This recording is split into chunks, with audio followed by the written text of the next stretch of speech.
Miami Marlins are the worst team of the last 10 years, and it's not even close. In fact, even if you go back 12 years, the Marlins still boast the absolute worst win-loss record of any organization in the sport. Between 2010 and 2022, the Marlins posted a winning percentage of 43.7%, nowhere near a 500 ball club, and 2 whole percentage points worse than the next team up, the Baltimore Orioles. Frankly, the Miami Marlins are an embarrassment. We're going to dive into the Marlins' decade of woes, compare them to the other abysmal teams of this era, and look at where Miami stands now and let you decide if there's any reason for hope or optimism in the future of the Fish. This is the story of the Miami Marlins. There were several bad teams and lackluster organizations in MLB throughout the 2010s and in the last 10 years. There were even more seemingly directionless, perennially mediocre ball clubs who seemed content to hover around 500, make an occasional stab at a wildcard spot, and fade into baseball irrelevance. But of those teams who were truly undeniably bad, at least most of them seemed to have a plan. The Houston Astros were the blueprint, famously dubbed as the Lastros as they put up 100 losses for 3 consecutive regular seasons. The Astros were simply biding their time, collecting draft picks, signing international free agents, making trades, and putting together a core of George Springer, Carlos Correa, and Alex Bregman that would help them win a World Series, albeit a tainted one, and begin an era of dominance over the American League West that might still be going 7 years on. In other words, all those losses, all those bad years, they meant something. They were going somewhere. Even the Baltimore Orioles, who seem to be somewhat following the Astros' example, have put together a solid team after all these years of pain and nearly found themselves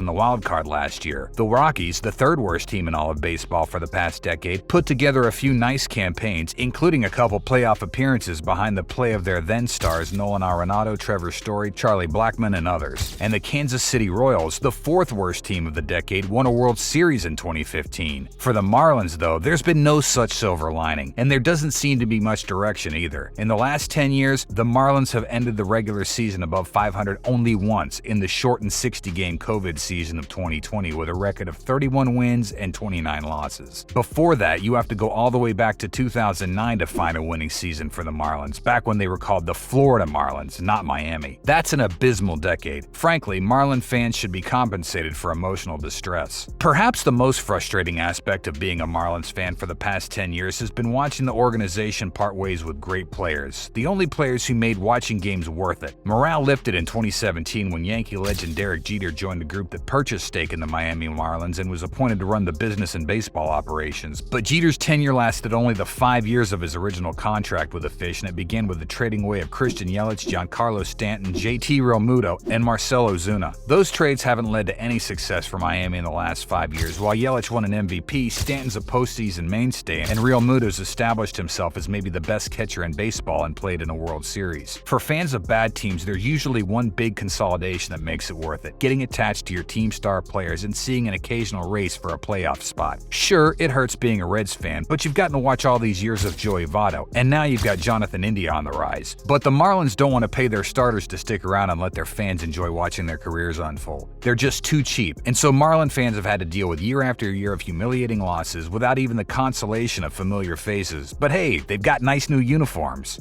So, is there any reason for hope for the last decade's worst organization in all of baseball? The answer is, well, maybe. At the very least, the Marlins have an excellent pitching staff anchored by 2022 NL Cy Young winner Sandy Alcantara as one of the splashiest and most electric stars in all of MLB, and second baseman turned center fielder Jazz Chisholm Jr., as well as one of the splashiest and most electric stars in all of MLB in second baseman turned center fielder Jazz Chisholm Jr., who earned himself a spot on the cover of MLB The Show 23. New general manager Kim Ng, the first female general manager in any of the 4 big sports, does seem somewhat intent on building a winning team, as she did address some of the Fish's offensive needs this past season, including adding AL batting champ Luis Arias in exchange for parting with their number 2 pitcher Pablo Lopez. Arias will play second base for Miami. The reason: Jazz Chisholm Jr. is moving to center field, a position at which Chisholm has 0 experience, but at which he promises to win Gold Gloves out there. Miami also picked up veteran Jean Segura to play third base. Segura may not be the player he once was, but he showed in the postseason last year he's still a consistent tough out, and he'll likely contribute some spark to Miami's lackluster offense. Losing Pablo Lopez hurts, but they added veteran starter Johnny Cueto, who's coming off a strong 2022 with the White Sox. Sure, they could have added more, especially as far as bats go, but this was a decent offseason for the Fish. They've got good pitching, they just need some more contract and more power at the plate. It remains to be seen what Kim Ng and the Marlins ownership will be willing to do to make this team competitive. Maybe they'll surprise us and go land some big names in the future offseason. With their pitching, they could compete for a playoff spot with enough pop in the lineup, but that's a big if, as the Marlins have shown a real reluctance in the past to be at all aggressive whatsoever. Still, they could compete somewhat soon, maybe. The downside? They might be playing in the toughest division of baseball. The Mets and the Braves both won 100 games last year, and the Phillies played in the World Series. All three teams are excellent and getting better, as Steve Cohen's shown he's ready to spend whatever it takes for the Mets to win. The Braves keep calling up star prospect after star prospect. New Braves Michael Harris II and Spencer Strider finishing first and second for NL Rookie of the Year honors last year, and the Phillies added one of the best shortstops in baseball in Trey Turner, as well as a handful of good to great pitchers following their World Series appearance. Not to mention the Braves have locked up their core for years to come. If the Marlins want to compete, which is a little doubtful, it's going to be tough. It's possible Miami's biding their time, waiting for these great NL East teams to enter their rebuild phases before they get aggressive and put together a postseason-worthy roster. That'd be a shame, though, considering the star power they have in Chisholm and Alcantara. However, you couldn't blame them. It won't be easy to compete in that division, and be a safe bet to say the Fish likely won't see October baseball until, say, 2029 or so. The Marlins are without a doubt the worst and most embarrassing team of the last 10 years, really the last 12 years. They've lost more games than anyone else, and they haven't shown much interest in turning all that failure into success the way the Astros did in the 2010s, or the way the Orioles seem poised to do so soon. They've just been plain bad, completely irrelevant outside the excitement of players like Jazz Chisholm and Sandy Alcantara. But what do you think? Is there a reason for hope in Miami? When will the Marlins become competitive again? And when do you predict we'll see those snazzy new uniforms in a postseason game? By the end of this decade? Sooner? Or will Marlins fans' misery never end?